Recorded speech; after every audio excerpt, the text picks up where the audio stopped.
realizing that today. So, thank you, Mr. Charles, for the foundation.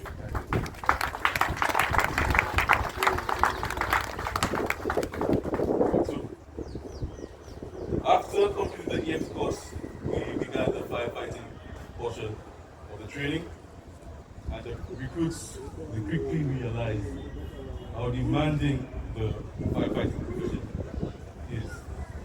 As I indicated earlier, this was very physically, emotionally, mentally, and spiritually draining, because the days began at 500 hours or 5 o'clock. 5 o'clock and ended sometimes 3 a.m.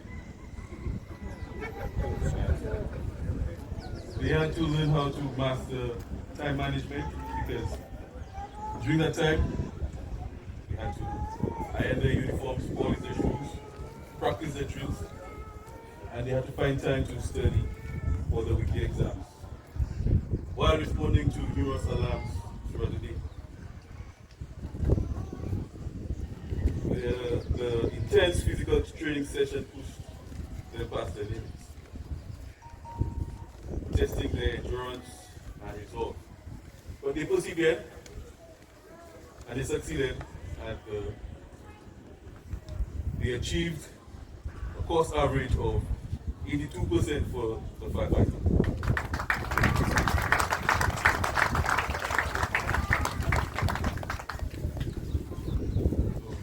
Let me address the recruits briefly. As you sit there in your uniforms, I want you to take a moment to reflect on the legacy that you're about to inherit, and the legacy that you will create for those who will follow in your footsteps. The firefighters who came before you faced countless challenges, some of which tested the resolve to unimaginable ways. The battle blazes rescued those in peril and stood as a beacon of hope for those in the darkest of times. Their sacrifice paved the way for the safety and security that we provide today. When you don't turn out here, remember that you are part of something that is greater than yourself. Carry the torch of their legacy. It's now your duty to honor it. It's not just about the immediate impact that you make today, but it's about the enduring influence that you have on future generations. Each of you stand on the shoulders of those who came before you. Firefighters who displayed bravery, commitment, and discipline. Every time you respond to a call, you are contributing to this legacy. Consider the instructors who guided you and shared the skills, wisdom with you. They shaped not only your skills, but also your character. Now you can do the same for those who will follow you.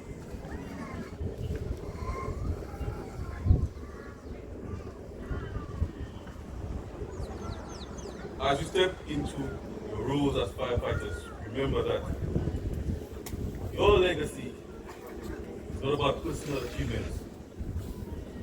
It's about the collective impact you have on St. Lucia Fire Service and the citizens of St. Lucia. I want you to strive to create an environment where future firefighters are inspired to uphold the same principles that guided you. Apart from legacy, I want to remind you of the 3 core values which we emphasize throughout the training: honesty, integrity, pride. Remember honesty. We are honest people. You don your uniform, you wear the trust of the country and your fellow firefighters. People allow us into their homes where there are all kinds of valuables and they entrust their children to us even without thinking about it. Be truthful in your actions, whether you're on the fireground or in your everyday life.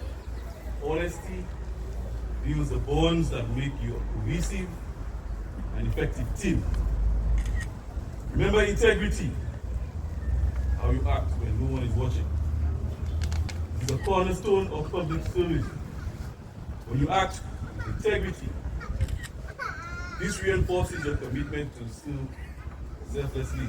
One overlooked aspect of integrity I want to highlight is following protocols and procedures. You must adhere to established guidelines to protect yourself, your colleagues. Stand firm in the principle, knowing that your integrity will define you as a firefighter and a person. True courage is in doing what is right, even when no one is watching. Remember pride. As the chief officer would have already indicated, take pride in wearing your uniform. Take pride in St. Lucia Fire Service. This means not doing anything to tarnish the reputation of St. Lucia Fire Service. Take pride not just in your achievements, but in the service you provide. For the past few weeks, you have learned many technical and highly skilled tasks necessary to be a firefighter. However, I believe it's essential to remember that sometimes the simplest things are the most important and meaningful. Maintain consistent fitness routine, commit to lifelong learning, and practice gratitude. Every day you report to work, commit to giving your best in every task.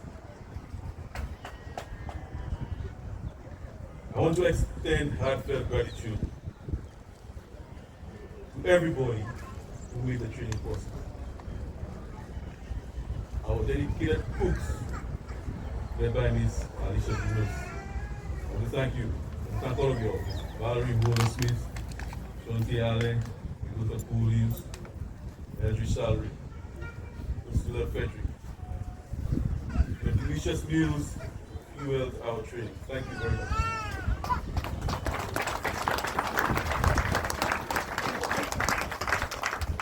Also, our guest lecturers, thank you, with Francie Joseph, Dave Shalry, Stanley Thompson, Kaiser Hippolyte, Marius Charles, Anis Paul, Ubinja Baptiste, Randy Mitchell, Craig Joseph. Thank you. Also, very big thanks to Ms. Tracy Charles,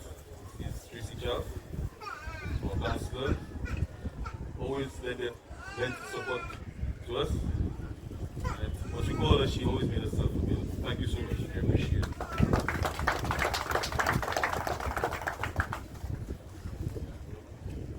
Our training staff, as the chief officer indicated also, worked tirelessly throughout these 6 months. And I want to acknowledge their hard work. During the EMT course, Mr.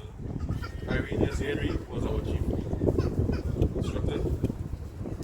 And then for the firefighting, our chief instructor was Mr. Dwayne Ferdinand. Our senior instructor, Mr. Sylvius George. Our line instructors, Mr. Denver Chico, Shona Obis, David Luis, Ibai Altido, Cheria St. Rose, and Deltos Peter. Your dedication and sacrifice has molded these recruits into the professionals they are today. Your unwavering commitment to their success have not gone unnoticed. Thank you very much. And we get an applause for our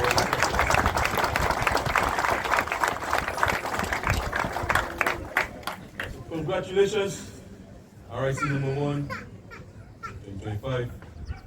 Honor the legacy of those who came before you and create a brighter